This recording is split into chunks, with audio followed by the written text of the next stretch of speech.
A good Monday morning to you, Central Georgia. Thanks for tuning in here at 10:30 for a look at your extended forecast on 13 WMAZ. Plus, we have some big time heat to kick off the work week, really just carrying over the forecast we had to end this past weekend. But then once we get into Wednesday, we have some changes on the horizon. Some of them going to be a bit pleasant, and overall, I think they really should be pretty pleasant, and we'll talk about all the specifics of why. It's just probably going to be our fair share of some messy afternoons. So let's go ahead and head into your headlines first and foremost. Got to switch it over to our other graphics computer that I have all these uploaded on. 96 for a high temperature yesterday on Sunday. Our average high this time of year around 94 degrees, so it is an above average day, definitely by those standards. But compared to the record, we were nowhere near it once again, and we have not really gotten anywhere close to record-breaking territory as of recently. 106 for a high temperature for yesterday back in 1986. If you had that temperature paired up with the dew points that we currently have, it would be feeling like 120, maybe even a little bit higher than that in a select few areas. So very thankfully, we're not dealing with that big time heat. Record low back in 2009, 61 for yesterday, and our low temperature did not even come close to it, 75 degrees, which is 3 degrees above average. So definitely an above average day in terms of the morning low temperature and that afternoon high temperature. But also something we have not seen change as of recently. No rain recorded at Middle Georgia Regional Airport. Our year departure is now down close to 2 inches above where we should be this time of year, which is still a pretty good cushion and a pretty good amount over where we should be at this time of year. But that was really in thanks to two very, very wet months, the month of May and the month of June. July has just seen a steady tick down in that number. Sunrise yesterday, 6:41, and sunset was at 8:41. So a solid, if I'm doing my math correctly here, I believe about 14 hours of daylight that we did have yesterday. We're continuing to see that time frame get a little bit slimmer and slimmer. Actually, now that I'm thinking about it, 16, let's say, no, I believe that is 14 hours. Correct me if I'm wrong, but trying to do a little mental math right there. It's late in the shift, so my brain's a little bit jumbled already. So let's go into your July 2025 rainfall. We have still not recorded any rain really in the past week. And the days that we have recorded rain, it has been a very minimal amount. So far in the entire month of July, only 0.2 of an inch of rain. So our average rainfall that we typically get in July, around 4.83 inches, really close to 5 inches. And I imagine with the lackluster amount that we've had this month so far, that average all time has probably dipped a couple hundredths of an inch. But the record back in 1994, that doesn't even look like we're going to approach that territory of 18 inches back in the flood of 94. But we very well are probably not going to get to that even average mark for the month of July all time. We're really going to need a substantial amount of rain over the last 10 or so days of the month of July in order to hit that total.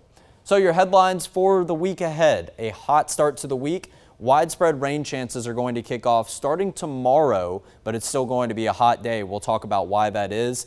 And then we will see a slight cool down. And when I say cool down, we're putting some air quotes around it because obviously it's still going to be hot this time of year, but a pretty substantial drop in the high temperatures should be in order. Let's take it to downtown Macon. I would show you the quad view, but it's going to be the same image all across central Georgia. Just a few clouds already popping up in the sky. Maybe a few scattered clouds are going to crowd the picture for the midday hour. But it's kind of hard to see if you really focus in on one of these clouds. You can see a little bit of a direction towards the right on the screen right here. We have a bit of a northwesterly breeze that's going to be an influence throughout today, and that's going to kind of drive our rain chances. Temperature-wise, upper 80s and near the 90-degree mark, even a 91 right there in Dublin at the highest. You will notice Vidalia is a bit an outlier. And of course, if you watched the morning show this morning, we were talking about how the sensor is not necessarily working correctly down there in Toombs County. So their dew point temperatures and their actual temperatures are not going to be accurate of what they're feeling. Obviously, there would have to be a pretty substantial reason for this number to be so much lower than the rest of the bunch. And mainly it would be in the way of rain. And you will see when we pop up the satellite and radar picture that we have no rain in the near vicinity.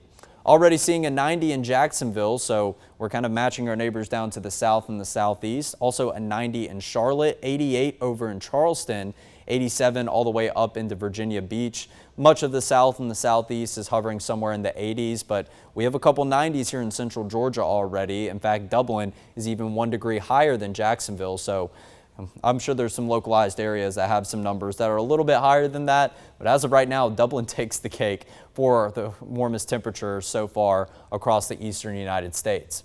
So here's a look at your dew point temperatures. Yes, you can see one of these is not like the others. 50-degree dew point in Vidalia, a patch of no color down here in areas like Montgomery County over to Wheeler County, Trutland County, and we even see a 69-degree dew point over in McRae, which is closer to the actual value, but I believe their numbers aren't exactly accurate as well, because we see plenty of mid to upper 70s for our dew point temperatures and lots of that deep dark green color, which is of course influencing the feels like numbers. Plenty of triple digits already here before we get to the midday hour. We have a heat advisory today that I'm going to go ahead and give you a bit of a spoiler alert. The potential for feels like numbers up to 109 throughout today. Dublin's 1 degree shy of that already. They are feeling like 108 degrees. In fact, there are more triple digit numbers here on this map than we see double digit numbers. And if you are hovering in the 90s, there's still not much relief on that end. Feels like 98 in Eastman, 98 over in Swainsboro, 97 in Roberta, 98 in Thomaston, and a 99 in Macon.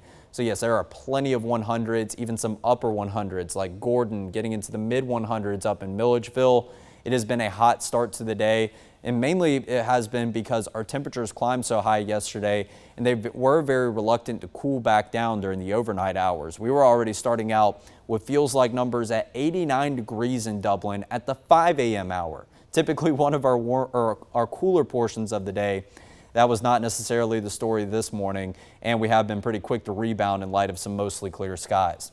Talking about the winds and the wind gusts, this blue color, it was present in patches this morning, but now it's really widespread across all of central Georgia. Some occasional gusts already up to 18 miles per hour in Macon and up into Milledgeville and Baldwin County. So we are going to see our fair share of occasional gusts throughout today out of the northwest, maybe even upwards to about 20 to 25 miles per hour. And of course, if you do find yourself catching a scattered storm, of course, some of those gusts can get even higher in nature than that. But I've outlined the risk mainly for the window of sustained winds about 5 to 10 miles per hour, which you saw was the case on that current winds map, and the occasional gusts can get above 20 miles per hour today. So it's been a sizzling start that you just saw on the feels like temperature graphic. We do have the potential for some scattered storms. I think it's more so going to be scattered showers, but even less of a chance of seeing a storm throughout today. Really not impressive in the way of rain chances. That's kind of been the forecast as of recently. Just blistering hot and not much rain in the way of relief. So a high temperature of 97 today. That would be a degree above what we hit yesterday. So we're still continuing the above average train. And in fact, we continue to see an increase in those high temperatures as we go all the way into tomorrow. Then finally, we're looking at a bit of a drop off. So let's take a look at your heat index graphic. It looks like we're just going to be hanging out in the triple digits all afternoon and all the way into the evening. So right now seeing widespread triple digit numbers for what it feels like outside, and those shouldn't be going anywhere until we get sometime around 6 to 7 p.m. in a select few areas tonight. A couple areas that dodge the rain are going to hold on to those triple digit numbers probably until we get to 8 p.m. and then see a steady drop. But this meteogram might be picking up on some rain in the Macon area between 6 and 7 p.m. But the big thing is topping out at 106, and we typically know that this graphic doesn't depict the potential for the highest heat indices that we could see. So we'll talk about our heat advisory a little bit more. Feels like potential up to 109 today. I wouldn't even doubt that a couple areas exceed that given what some of the numbers are reading already before midday right now. This heat advisory going to go from noon until 8 p.m. So technically we still haven't even started it yet. Not to discount from the fact that it is still hot. It's just a select few areas are getting a little bit of an earlier start. And you will also notice that not all of central Georgia finds themselves in this heat advisory. So you may be asking yourself, why aren't areas like Upson County, Lamar County, going down to Taylor, Macon, Dooley, Crisp, and Wilcox County, why are we not finding ourselves in this heat advisory? It is still blistering hot. It's just the potential for seeing those feels like numbers up to 109 not looking as likely. You're still going to be hot. You'll probably have some feels like temperatures somewhere around 105, maybe just a little bit lower. And all in all, it's not going to really feel any different. You have a feels like temperature of 103 as opposed to 109. Yes, that 109 does feel a little bit more unbearable, but 103 is still bad enough itself. That's just why we have some counties left out of this. And the National Weather Service did outline a greater rain chance farther over to the west. Future View hasn't been picking up on that, but we'll take a look at what the latest model run says here in just a moment. So a quick reminder about these heat advisories and all these heat alerts that we will be talking about, at least today and tomorrow. And as we go into the future, hopefully we're not talking about this excessive heat warning, but we're very close to that criteria, in fact, today. So number one, what you need in order for these to get issued, you need confidence. So you can see the certainty percentage right here. You need an 80% certainty in order for a heat advisory or an excessive heat warning. A little bit less certainty for an excessive heat watch, but this is the same thing as an excessive heat warning. This is just issued a couple days in advance. So when things are looking pretty likely, but still about a 50-50 shot. One of two things need to happen in order for these to get issued. You need the actual air temperature to be 103 or 105 degrees, but we haven't seen temperatures get anywhere near those values so far in the summer season. It's really the humidity, the super swampy air that's influencing the feels like temperature. And for a heat advisory, you need widespread feels like numbers of 105 plus. For an excessive heat warning, it's just 5 degrees warmer than that, up to 110. Now, we're not expecting widespread heat indices of 110 today. An isolated area or two may climb up to that threshold, but you really do need widespread impacts of this and for them to last about an hour or two in duration. But this criteria, not the same across the entire United States. This is just our criteria here in central Georgia. So some areas farther to the north, they may have heat indices similar to us, but they may have a bit of an uptick in the wording and the warnings. They may have an excessive heat warning because they're not typically used to seeing some of the temperatures and the values of this threshold. But here in central Georgia, we're pretty accustomed to the summertime heat. So a couple reminders before we jump into your forecast. Obviously high temperatures in the upper 90s today, so you can go ahead and add a little bit of an increase to these concrete and asphalt temperatures. Take care of your pets along with yourself. I know obviously some of the dry areas and the dry portions of the first half of each and every day, you may be thinking, okay, it's not storming outside. I want to go take my pet on a walk.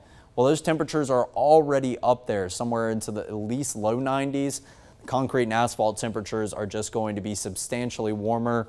Keep your pets insulated. Keep their paws insulated if you have to walk them on these hard surfaces. If not, I would recommend only giving them about a 5 to 10 minute break somewhere outside, maybe keeping them by a bowl of water or keeping them somewhere where there's some grassy areas that are not feeling as hot as concrete and asphalt. And take care of yourself. Remember the left side of your screen. If you're experiencing any of these symptoms, go ahead and make sure to take your breaks. Hydrate, hydrate, hydrate. Go inside, go in the AC, or take a break in the shade where it is a little bit cooler. You want to try to combat any of these symptoms you see on the left, because if you let them linger, it can lead to these symptoms on the right, which is symptoms of a heat stroke, and that's going to be a more severe heat illness. And obviously nausea and vomiting going hand in hand with each of them. But the big difference between the two, obviously you'll see some different wording according to what specific symptoms you are feeling. But the main one I want to point out is the excessive sweating. That's going to be a key indicator of heat exhaustion. That's what you just typically see when you're getting a little bit winded, you're spending a lot of time outside, you start to sweat a whole lot. If that sweat just continues to add up, then of course you need to make sure that you're taking a break inside. But a key indicator that you are experiencing a heat stroke as opposed to just general heat exhaustion will be no sweating. You will stop the sweat, and that's going to be a key indication. You'll probably start to even feel so hot that your body starts even getting some chills. I've had that happen to myself before. It is not a good feeling, so please make sure that you're taking care of yourself in this dangerous heat once again today. Now let's go to the satellite and radar picture. We have more clouds in the picture than we did this morning, just really down in areas like Wilcox and Dodge County. But any passing cloud cover will be a welcome sight because, of course, it will act as a blocking mechanism for that sunshine, maybe keep you a tad bit cooler, just give you an occasional break for some shade. But we really don't see much going on in the way of cloud cover for the first half of today. And there's not much going on in the deep south, the southeast, the eastern United States, however you want to word it. This is an updated surface map from this morning, so we do see plenty of high pressure down in the Gulf, over to the west of us along those Gulf Coast states of Louisiana and Mississippi. And that's going to continue to dry our atmosphere out relatively, but we're still locked in the sector of warm and muggy air, so we'll see that convective activity each and every afternoon, even despite the drier air that's present a little bit aloft. We do see a couple of sprinkles already getting going in the northern portion of the state, maybe southern Tennessee as well. But the big thing why I wanted to show you this graphic is this boundary up here to the north of us. Now this morning, this boundary was really stationary. It was a little bit farther up to the north. We've seen the eastern edge of this boundary kind of kick into motion. So now you see I drew a cold front right here, and that's going to continue to push down to the south. But it's really just going to be this portion of the frontal boundary, meaning that if it does come into central Georgia, it's going to be what we call those backdoor fronts. So that's going to kind of move over the Appalachian Mountains, come in from the north and the northeast as opposed to the north and the northwest, where these frontal boundaries do typically come in from. And when we had these backdoor fronts, they can usher in some slightly drier air, and they can also maybe even usher in some slightly cooler air. But that's going to funnel in from the north and the northeast. A bit of a wedge setup will take place. So the farther north and northeast that you live, you have the potential for more than likely seeing maybe some cooler temperatures. But in fact, all of central Georgia will see a good degree of some cooler temperatures heading into the midweek. That frontal boundary probably going to start making its passage sometime later Tuesday into early Wednesday. So go ahead and keep that in mind as we go throughout your forecast. 5 p.m. later this afternoon, actually seeing better coverage of some storms later this afternoon than the last model run did show. It doesn't look fairly widespread. It still looks really scattered in nature, but I do think the coverage is going to be a little bit greater than what we saw this morning, according to what this model run of Future View had. The timing, once again, looking like late afternoon all the way into the evening hours, and then we're already looking pretty clear by about the 9 p.m. hour. Well, obviously, you can't get set in stone with the timing that's popping up here on Future View just during this time of year, but just know that showers and storms are going to start funneling in from the north and the northwest throughout today. Now we go into Tuesday afternoon, a pretty quiet afternoon actually. We go all the way to 4 p.m., just our fair share of scattered showers, maybe even just scattered sprinkles. But as we go into the evening and nighttime hours, this is 8 p.m., we're starting to see some of these clusters grouped together, have more widespread impacts. They're probably going to operate off those outflow boundaries. So you know those minuscule features that we can pick up on the satellite and radar picture. Ben loves to spot them in the afternoon. They're going to be kind of your light green shaded areas that have a bit of an organization to it. It's just going to be a gust front that kind of separates itself from a pocket of an isolated storm or two. Well, if two of those start to interact with one another, they can create a lot of lift when they do clash with one another. So that's probably what we're looking at throughout tomorrow evening specifically, and even a couple of these really trying to cluster together into possibly even some strong to maybe even severe storms. Future View has us holding on to maybe even some more intense weather by 11 p.m. That activity is going to be very quick to weaken. As you see, we just flash forward 3 hours past that, 2 a.m. on Wednesday, we are all clear and good to go for the rest of the night. So once we go into the overnight hours past sunset, temperatures begin to cool down. They're not going to have as much to operate with as they would during the afternoon hours. But note that timing of the rain and keep that in mind as well, because you saw it wasn't really getting going until later in the day on Tuesday. So of course we're going to have the whole afternoon where we're going to warm up just about as warm as we can, very similar to today. Now let's go into Wednesday afternoon. Future View had no rain whatsoever as of the last model run. I came in early this morning and it was widespread showers and thunderstorms. So it does look like back-to-back model runs. It is kind of doubling down on the fact that we're going to remain predominantly dry on Wednesday. I'm still not completely sold on this. We're still going to be decently hot. We're still going to be decently humid.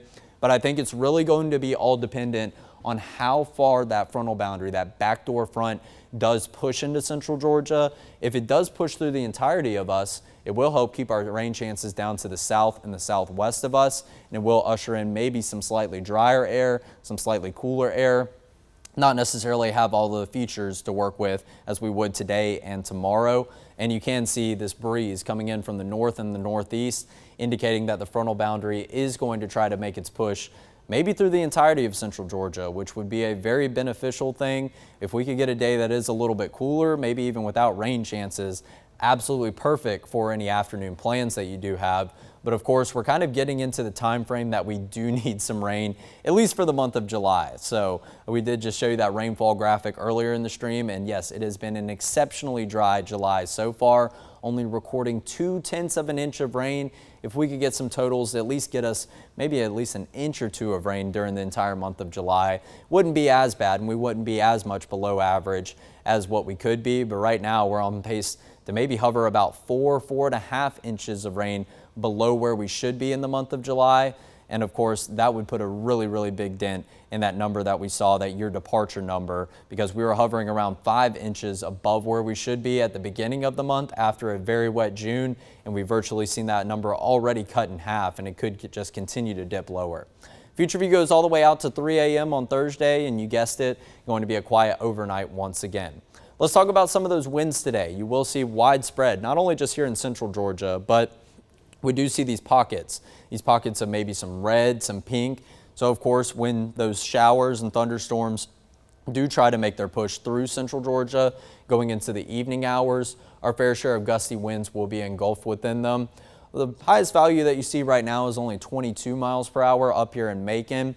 But of course, we could have some isolated gusts that are going to be even gustier than that. And we're just not picking it up on any of these 4 locations we have right here. If I were to zoom this map in, it probably would give you a better picture. And that's actually a thought that did cross my mind this past weekend. I'm going to have to maybe give you a more localized view of some of these graphics in terms of the humidity levels, the feels like temperatures, and some of the winds that I'll probably work on throughout the rest of today. Now we go into Tuesday afternoon, where it's not terribly of a gusty afternoon, but once again, when some of those showers and thunderstorms start to group together off those outflow boundaries we were talking about, we could see a push of our fair share of some gusty winds once again tomorrow.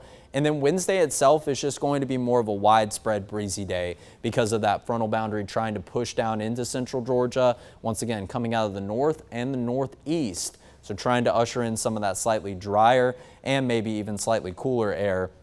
And of course, with the passage of a frontal boundary, we typically see a bit of an uptick in our winds. So it's all going to be dependent on how fast a motion that frontal boundary does have through our area. So showing you all those days of future view, the main day I want you to focus on is going to be tomorrow. Of course, we were talking about the first half of the afternoon. It's still looking predominantly dry. But once we get into the evening and nighttime hours, all of central Georgia is going to be in a level 1 out of 5 risk for some strong to severe weather for that time frame of the day. So most of the afternoon, probably your evening commute as well, should be good to go. But we want to cover the bases for any strong or maybe even potentially severe thunderstorms that pack a punch with gusty winds, frequent lightning, but also heavy rain. Obviously, you know the core of thunderstorms has its fair share of some heavy rain, but this heavy rain can kind of sit over the same areas for prolonged periods of time. Could even lead to some isolated flash flooding, which we'll have to keep a close eye out on for as well.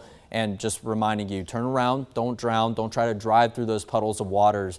If they do start to pond up on the roads, make sure that you try to find an alternative route, especially if a whole entire roadway is flooded and underwater. You're not going to want to drive through that because a lot of times those puddles of water are a lot deeper than they do appear, and it only takes about 6 to 12 inches of standing water in order to sweep away a very small car, a little bit more for an SUV or maybe a truck, but still not something that you necessarily want to take a chance with and take a gamble on. So for the next 3 days, we'll talk about the next 2 days first because there is a lot of good news and you can kind of see it behind my head right here for Wednesday. 97 and 98 for high temperatures today and tomorrow. Once again, we have a better chance of seeing some rain at 60% chance of a shower or a storm on Tuesday, but that's mainly going to be for the evening to night time frame. Before that, we will see temperatures warm up just like they will later on this afternoon. But only about a 30% chance of a shower or a storm throughout today. We may see a little bit of an uptick in that, but the models vary from model run to model run. So it's really hard to nail down the coverage because each individual model that we're looking at says something different, and then Future View likes to change its mind with each update that it does get. But Wednesday is the day we have to look forward to. 91 for a high temperature. I never thought I would be rejoicing about a high temperature of 91. but it is going to be a far cry from what we're experiencing today and tomorrow. And obviously I have that 50% chance of a shower or storm on Wednesday. Future View definitely was not picking up on coverage like that. But I did mention to you when I came in this morning, the model run that I saw had widespread showers and thunderstorms. So we'll continue to keep a close eye on that. Afternoon high temperatures, we're going to hang out in the low 90s after we get through today and tomorrow, Wednesday, Thursday, and then back closer to average as we go into Friday, but that's still not going to be bad whatsoever. It should keep us out of heat advisory criteria for Wednesday, Thursday, and Friday. I do believe another heat advisory will likely get issued for tomorrow, just probably not going to have as big of an end range necessarily. Our heat advisory today is ending at 8 p.m. The one tomorrow will probably end sometime around 5 or 6 o'clock before some of the rain gets going. Our humidity map, it doesn't look like the humidity is going anywhere. You did just see a little bit of a glitch with this graphic though. It was trying to hint at the dew point temperatures going way down for Tuesday. And I wouldn't doubt that we start to see an update that we can get some slightly drier air in the forecast, because if we have that drier air in the forecast, it's really going to limit our rain chances for Wednesday. But right now, it's maintaining the idea and doubling down on the fact that we are going to have the swampy air present all throughout this week. Now let's go into the feels like numbers. These are obviously not the highest numbers that we will see today. We're already seeing values well above these. 106 is what it feels like in Savannah, good grief. But we can see widespread pink, and that's what you need to know. Feels like numbers that are going to be triple digits or above. Same story for your Tuesday afternoon. Maybe some areas like Macon, not quite as high as that, but the pink color is still very widespread. But Wednesday afternoon, feels like numbers in the mid 90s, possibly even into the upper 90s, but that pink color is nowhere to be seen. So that looks like we're going to have our first day of relief going into Wednesday. Now let's go into the long-range models. Rain chances still looking fairly impressive for Thursday because that backdoor frontal boundary will be interacting with a lot of tropical moisture. Remember that potential system we were talking about last week? Well, all that moisture did move onshore, kind of went up to the north and the northeast, and it's done a bit of a circle back around. So we're going to see another low pressure center establish itself in the northern Gulf as we go later into this week, going to create more widespread rain chances to the west of us. But a lot of those could creep into central Georgia until finally we get to Sunday and into Monday, which look to be our dry days in the forecast, but have still kept a rain chance to cover any fluctuation. Still have to check in on the tropics, and there is a completely new area of development down in the middle of the Atlantic Ocean. This is just northeast of South America to the east of the Lesser Antilles. That's getting into Antigua, Barbuda, all the Virgin Islands and such, all of those kind of southern Caribbean islands. And right now, slim chances of developing, only 20% over the next 2 days and over the next 7 days. It is running into a portion of the Gulf where there's not as much Saharan dust. You can see plenty of it to the northeast of this potential system. And just taking a crack at the spaghetti models, talking about the possible track over the next few days, it does look like it will continue its westward push somewhere into the Caribbean Sea, and then past that, it is anyone's guess about what's going to happen with this. But of course, we'll keep a close eye on it because we can see storms that have a path through the Caribbean take a bit of a right turn all the way up into central Georgia. But this is nothing that you need to worry about as of right now. This is just something we're continuing to keep a close eye on.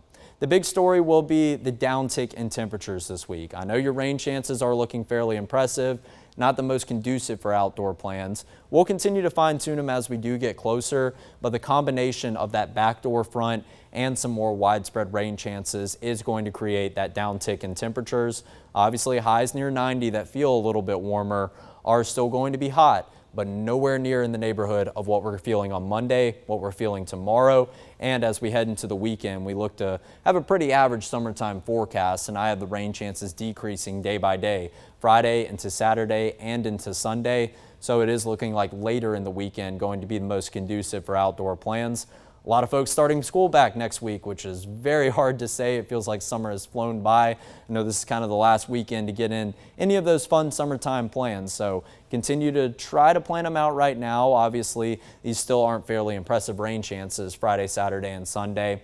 But it's something you want to keep an eye out for. And of course, those numbers are going to feel warmer each and every day, with the exception of maybe Wednesday. Wednesday looks like it could be our best feeling day of the next week ahead, and that 50% chance of a shower or storm. I kept it at 50% because I think it's a 50-50 shot if we see widespread showers and storms as opposed to no showers and storms right now. 2 model runs in a row does make me think that we could see a bit of a downtick in this.